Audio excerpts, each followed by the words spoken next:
వికారాబాద్ జిల్లా దోమ్ మండలం బాస్పల్లి గోడ్గోన్పల్లి మధ్యలో మిషన్ భగీరథ పైప్లైన్కు భారీ లీకేజ్ ఏర్పడడంతో వృధాగా పారుతున్న మిషన్ భగీరథ నీళ్లు పరిగి మహబూబ్నగర్ రూట్లో రాకపోకలకు అంతరాయంతో తీవ్ర ఇబ్బందులు ఎదుర్కొంటున్న వాహనదారులు.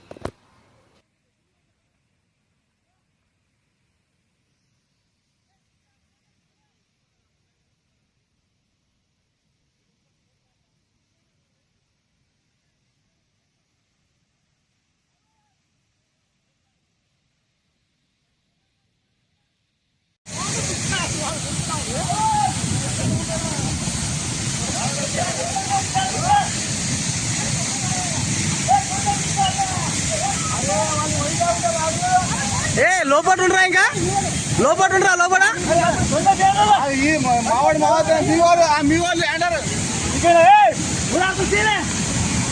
మీ వాళ్ళు ఉన్నారా?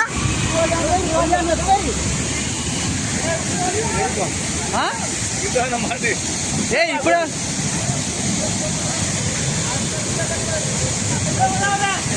అది హై ప్రెషర్ కదా, అది హై ప్రెషర్ అదే అంటారా? అరే